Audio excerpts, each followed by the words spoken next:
سلام، خوش اومدی.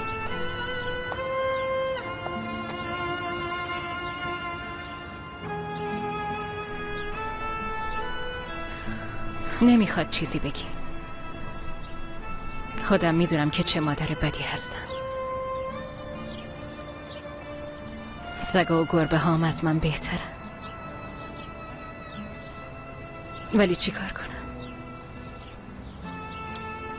به زودی بچم به دنیا میاد. باید به اونم فکر کنم. یا باید اون انتخاب میکردم یا ایلولو. گفتم ایلول دیگه بزرگ شده. به اندازه بچه تو شکمم به من احتیاج نداره. اگه مجبور نبودم نمی آوردمش اینجا.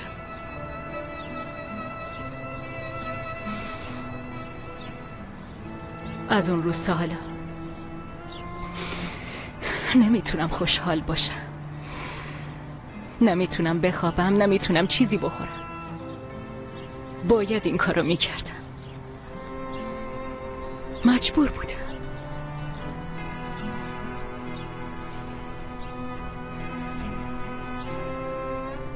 زندگی دیگه، کاریش نمیشه کرد.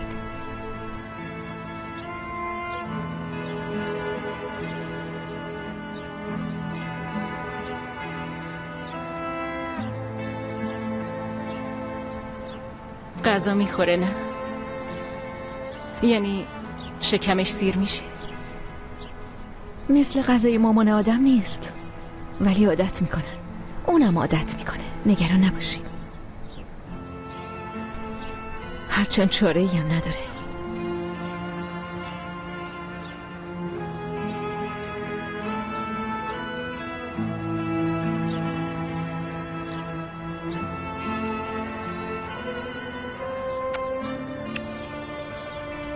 خواهری تو چرا اینجا میمونی؟ دیگه هیچ وقت نمیای خونه؟ از خونه تا اینجا چقدر تو راه بودی؟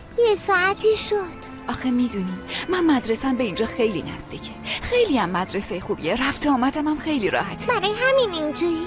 وقتی بزرگ شدی همه چیو برای تعریف میکنم. دیدی که من اینجا چند تا دوست دارم. من خوبم، خوشحالم. تو هم به خاطر من قصه نخور باشه.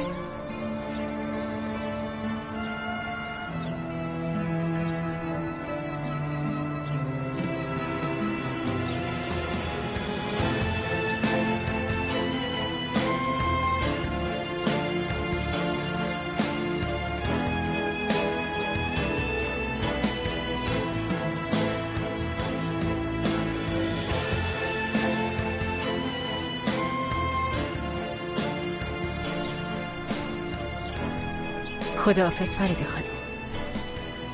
به سلامت.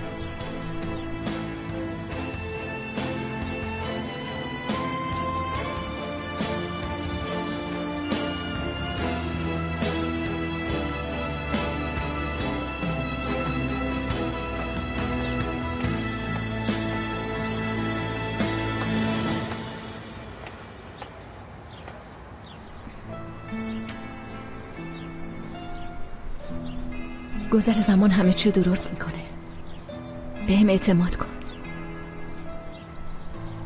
بیا بریم تو. میخوام یه قدمی بزنم. باشه، خیلی دور نشو. خوب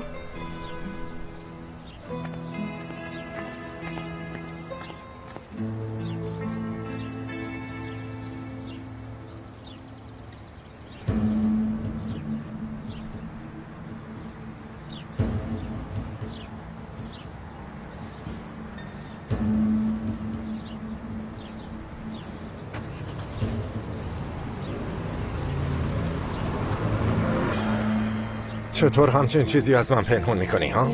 من مشکل رو حل کردم. برای اینکه تو نگران نشی چیزی نگفتم. حل کردنت اینه؟ آره اینه؟ اینکه با اون دخترای بیگناه تهمت بزنی؟ وقتی نمیدونی حرف نزن توفیق. اون دخترها بچه‌ها رو از راه به در کردن. همچین چیزی نیست مامان. تو حرف نزن. چطور همچین کاری کردی ها؟ اونا هم بچه؟ ولی بچه‌های من نیستن. من مادرم توفیق.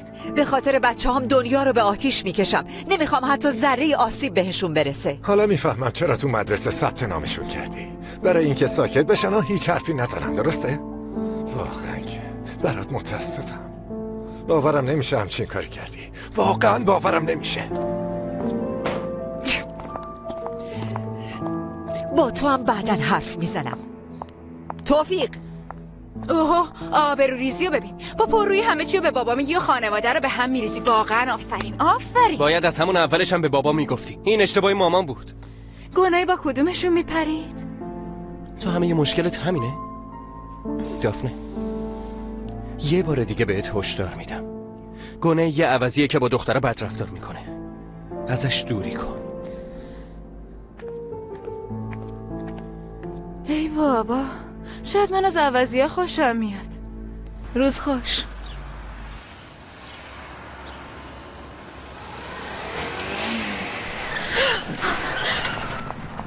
چی کار میکنی؟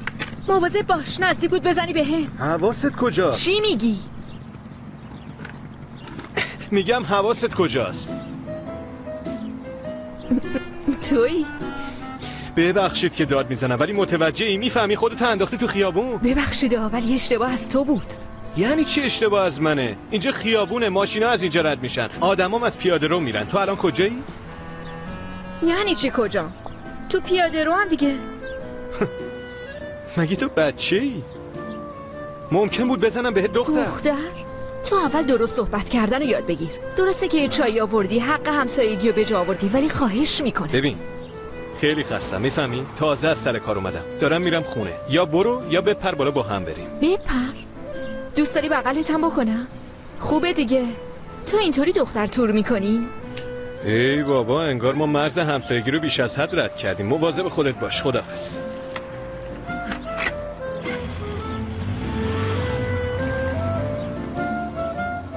من چی گفتم؟ تور میکنی دیگه چیه؟ فرید مزخرف گفتی؟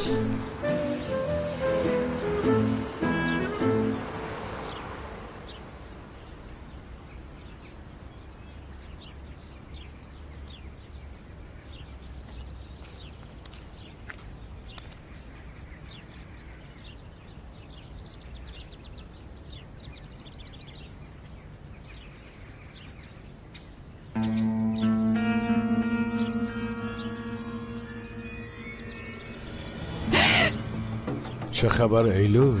عمو کمال، فرار نکن. از صبح تا حالا دارم این اطراف دور میزنم که تو رو ببینم. بیا 2 دقیقه اینجا بشینیم با هم صحبت کنیم. بلم کن. صبر کن. بلم کن. صبر کن.